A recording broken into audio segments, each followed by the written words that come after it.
time now for Al and Hahn's Knicks Fix. He joins us in the Squarespace studio.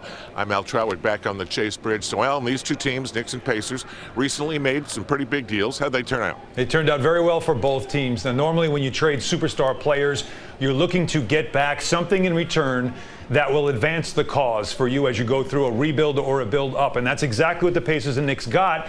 And coincidentally, they traded with the same team, the Oklahoma City Thunder, a year ago. It was in late June 2017 that the Pacers decided to move on from Paul George, who wanted out of Indiana. And they sent him to Oklahoma City and did not get a draft pick back. And people really gave a lot of criticism to Kevin Pritchard for not getting a draft pick. But what he got was a former lottery pick in Victor Oladipo, who turned into an all-star and really has become from lottery bust to a star now. And that's a great return. And he has become their main player, basically taking that role from Paul George. On top of it, they also got a 22-year-old Domantas Sabonis, who was also a draft pick that is really growing into a nice rotation player for them. So no draft picks in the deal, but two young players part of their rotation. Meanwhile, how about the Knicks? And the Knicks as well in their trade, which came in September of 2017. We all know Carmelo Anthony was moved also to Oklahoma City. And in that deal, the Knicks got back Enes Kanter, who became a starting center, and Doug McDermott, who eventually was turned into Emmanuel Mudiay. But the key part of that trade, Al, was the second-round pick that came in the deal. That was the former Bulls pick, number 36 in this year's draft. And that became Mitchell Robinson. And the Knicks are very excited about that pick. Meanwhile, as we found out in the post-game interview with Steph Curry, not everybody knows how to pronounce Frank Ntilikina's name, but I think that might soon change. Yeah, you would hope it certainly will. And we'll get to that in a moment, but David Fizdale was talking about Ntilikina before the game, and he, about his moving into the starting point guard role.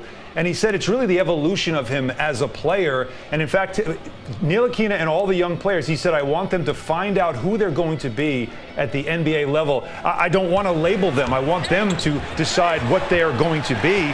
And he said he's still telling me who he is. And that's the good part. He also said that the overall process of getting him to where he is has helped because they didn't force feed it on him, didn't force him into the starting point guard position.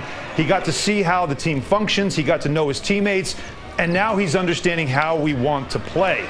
Now, as you mentioned, he's not just getting praise from his coach. It was also in that interview that Steph Curry did with Rebecca Harlow after the game on Friday against the Warriors, where Steph Curry did talk about how well Ntilikina played, but he did struggle with pronouncing his name, and he kept asking, I don't know how you say it.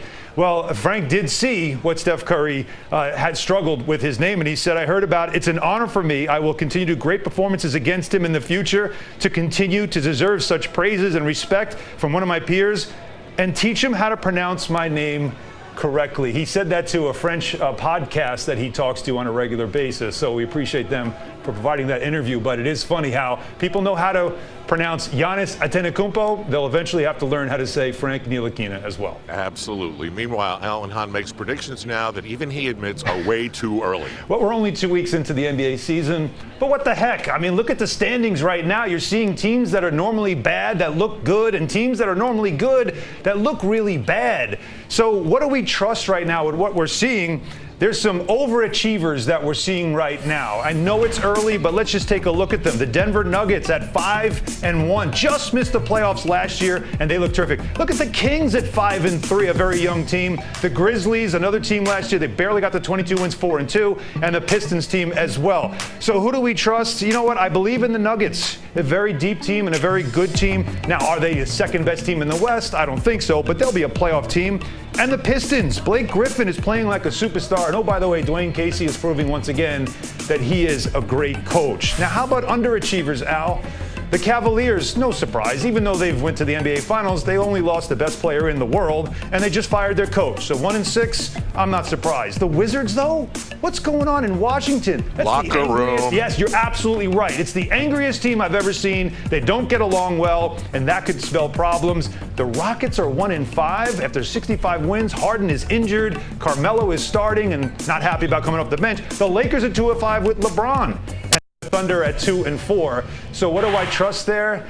I got to be honest with you. We all trust the Cavalier thing, but the Wizards, there's something to watch with that team because you got to get to a point, if I'm Washington, where I might say, you know what, it's time to break this thing up. Time now for our stat of the night. This one is a shout out to Walt Clyde Frazier, who mentions this a lot during the broadcast, and that is how the Knicks this season have a tendency to pick up a lot of cheap fouls, unnecessary fouls, and putting the opponent in the bonus. Well, watch it tonight, because we'll see if it makes a difference. Why? The Pacers are a terrible free throw shooting team. In fact, the worst in the NBA at 67.4%. So maybe you can foul all you want, and it might not hurt you.